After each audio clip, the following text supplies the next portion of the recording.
Alright, welcome back to another series dari Dosen Ngoding. Teman-teman, kali ini saya bakal lanjutin lagi series tentang learning Laravel-nya ya. Jadi belajar basic Laravel dari MVC ya. Oke, sebelumnya kita sudah punya materi ya di video sebelumnya, di playlist sebelumnya teman-teman bisa cek. Nah, di sini saya sudah punya eh, beberapa studi kasus, ada sebuah studi kasus yang nanti teman-teman biasa buat gimana cara mengerjakannya. Oke, ini ada kasus tentang bikin MVC, CRUD, mahasiswa gitu ya, ceritanya seperti itu. Nah, langkah pertama sama ya, kalau kita lagi ngoding MVC maka kita goals-nya adalah separation of concern. Jadi misahin tugas dari masing-masing file yang ada di MVC itu.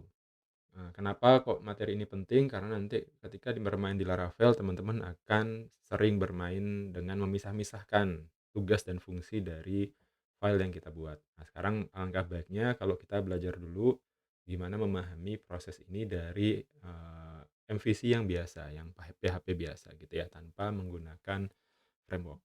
Oke, kita akan mulai dengan cd ke direktorinya. Ini direktorinya saya udah buka, saya buka pakai VS Code. Sebentar. Alright. Filenya masih kosongan, kemudian kita ikutin aja langkahnya.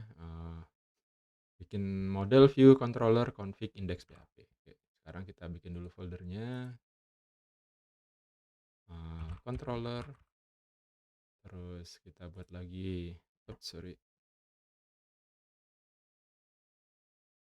model. Ya, ada yang pakai S, ada yang ini pakai S ya kayaknya ini. Nah, nanti di setiap framework itu teman-teman ada rules-nya. Nah, ada gaya menulisnya yang harus di-follow ya, yang harus diikutin. Nanti di Laravel lebih strict lagi. Ada config, oke. Ada index.php. Alright. Nah, kita biarin aja dulu. Nah, ini adalah gambaran apa ya, perbedaan pertama gitu ya ketika teman-teman ngoding menggunakan MVC. Maka pertama yang jelas foldernya makin banyak gitu ya, filenya makin banyak dan masing-masing folder itu punya tujuan dan tugas khusus yang nggak bisa dicampur adukkan gitu. Oke, ini ya, ini teman-teman bisa baca, ini bisa dibaca sendiri. Kita create table, oke, create database dulu. Saya pakai plugin ini. Saya pakai database baru deh. Sorry. Create database, kita kasih nama data mahasiswa DB. Oke, run. Kita dapat nih barang. And then kita bikin, ini use-nya udah nggak perlu lagi. Kita create table aja. Table, kita tambah. Oke, ini generatan dari plugin-nya. Kita nggak perlu pakai. Kita bisa running sendiri. Name, primary key, nama, ya boleh lah ya. Nanti kita cuma belajar aja, tidak sampai membuktikan benar salahnya secara database ya. Harusnya itu ada ID atau increment dan segala macamnya. Kita running aja dulu. Yang penting kita dapat tabelnya. Name, nama lengkap, alamat, jurusan, nomor telepon. Name-nya nanti unik ya. Harusnya unik tuh. Tapi tadi saya pakai scriptnya itu nggak ada ya, primary key doang.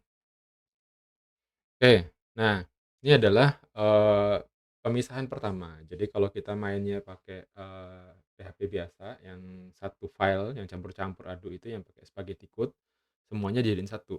Nah, kalau kita main dengan MVC, kita sudah mulai memisahkan itu masing-masing bagian. Jadi bagian index ini ngapain, bagian controller ngapain kayak gitu. Nah, ini adalah koneksi database. Nah, koneksi itu kalau di sini kita masukkannya di config, terus kita kasih nama file database.php. Ini ya. Nah, di sini teman-teman bisa lihat dia sudah menggunakan kelas. Nah, dia menggunakan kelas, ada class name, ada atribut gitu ya, tapi di sini tidak ada konstruktor, dia adanya cuma function doang. Nah, ini ada namanya, ada istilahnya nanti di, eee, apa namanya, di mata kuliah PBO ya, pemrograman berorientasi objek itu ada nanti. Oke, ini kita mau coba, connect MySQL, ada host-nya, localhost, terus username-nya root, database-nya biodata mahasiswa DB. Nah, ini tolong teman-teman perhatikan ya, ini saya pakai nama biodata mahasiswa underscore DB, oke, database-nya gitu kan. Oke, tabelnya beda namanya. Terus kita mau buat model. Nah, ini kita bikin model nih kan. Nah, model ini apa? Model ini gunanya ya cuma ini doang. Semua yang ada di models itu mainnya di sini. Mahasiswa PHP misalkan. Hmm, kalau nggak salah ini harus ikut nama ininya deh. Sorry. Namanya harus ikut ini ya, nama kelasnya harus besar gitu. Mahasiswa. Ini juga. Nah, nah di sini teman-teman bisa lihat gunanya buat apa? Gunanya eh buat meng-query data. Kebetulan di kasus ini datanya itu di MySQL dan datanya ada di database. Sometimes nanti ketika teman-teman bekerja itu database-nya bisa beberapa database berbeda, bisa satu ditaruh di Redis, satu bisa ditaruh di MySQL, satu di MariaDB misalkan, satu di Postgres, bahkan database-nya di server berbeda. Nah, itu nanti akan, ketemu ketika, kasusnya sudah jadi advance. Tapi kalau ketika kasusnya ini sederhana, maka dia cuma hanya begini doang, gitu. Config, ini ngaruh nanti nih, kita kasih gede apa kecil ya? Coba aja lah ya, kecil dulu deh. Mahasiswa. Nah, di sini isinya query doang ya, teman-teman bisa lihat. Connect database gitu kan, nge-new class database, dia diimport dari sini. Ini mhm. Ada best practice yang kena sama linternya saya ya, cuma nggak apa-apa, kita coba aja, masih jalan kok ini.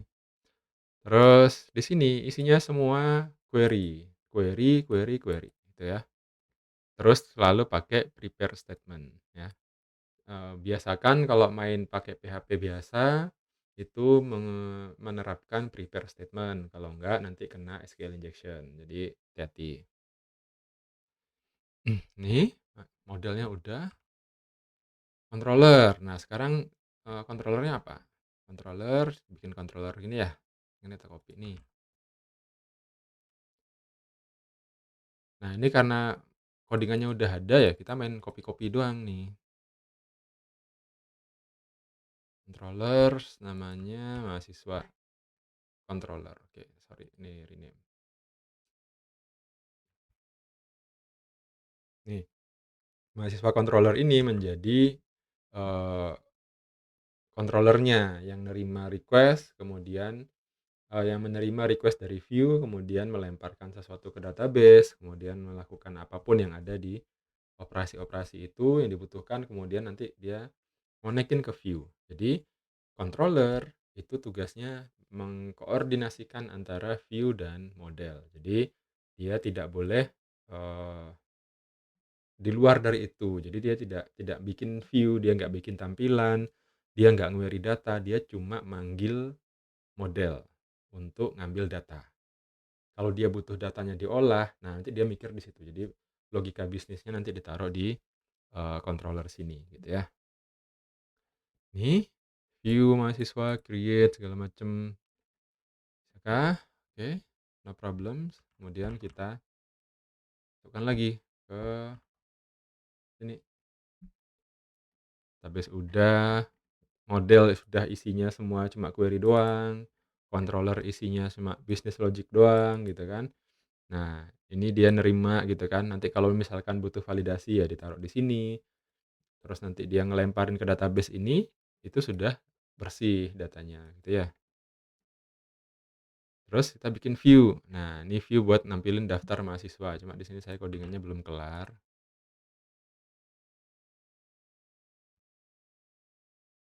View index.php. Ini. Biasanya best practice-nya yang tampilan awal itu selalu index gitu ya. Title kita tutup, body di HTML. Oke.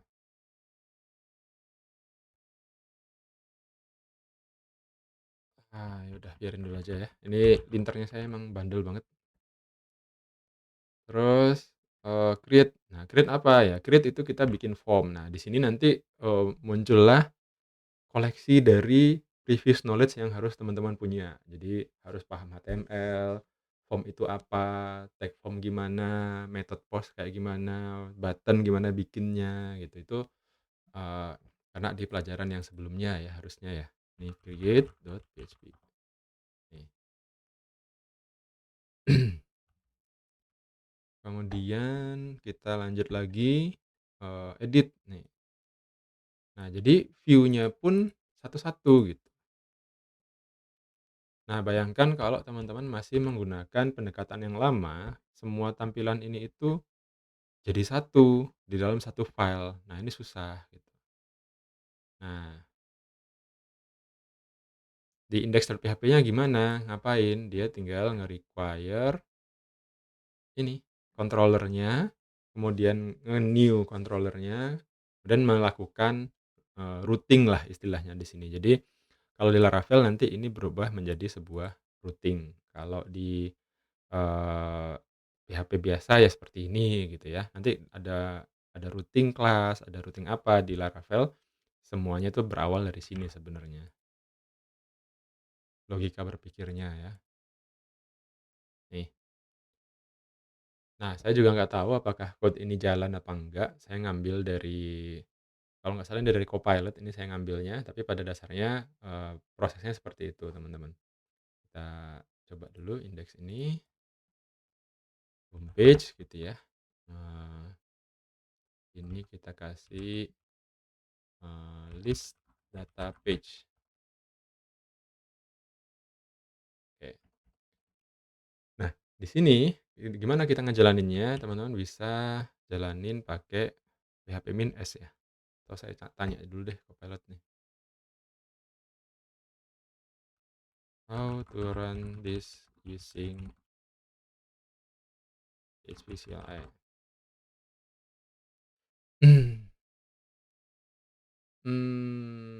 Bisakah? Enggak. How to serve ya.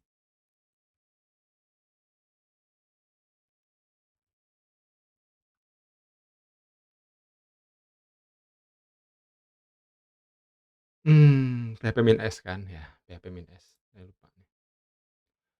Ini, kita coba.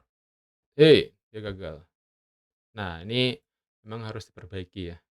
Include fail to open stream mahasiswa controllers. Oke, oke, oke. Saya yang salah.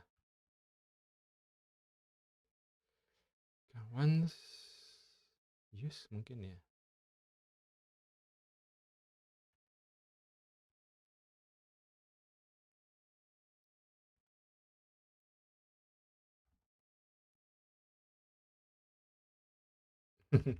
Saya udah lama nggak ngoding PHP biasa nih.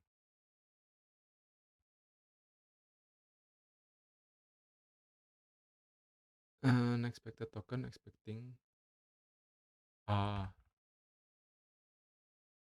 ini kah? Eh, kita kopas lagi ya. Nah, inilah kalau ngambilnya dari AI ini kayak begini nih. Dan saya udah lama nggak ngoding ini. Kita coba lagi ya. Require once-nya gagal. Mhm. Ini relatif pet, bener sih. Require once-nya gagal. Mhm.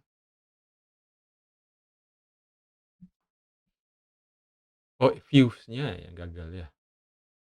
Fuse-nya yang gagal. Kalau mahasiswa controller-nya no problem, fuse mahasiswa indeks PHP. Alright, berarti dia sudah jalan ya. I see.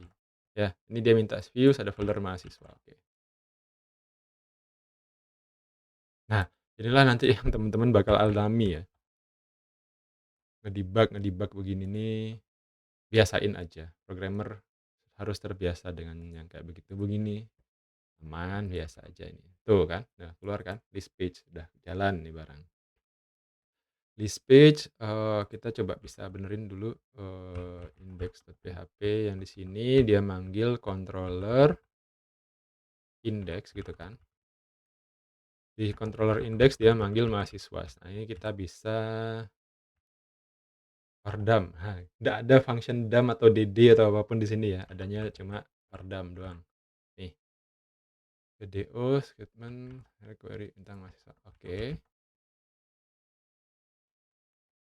Read return smt.execute. Oh.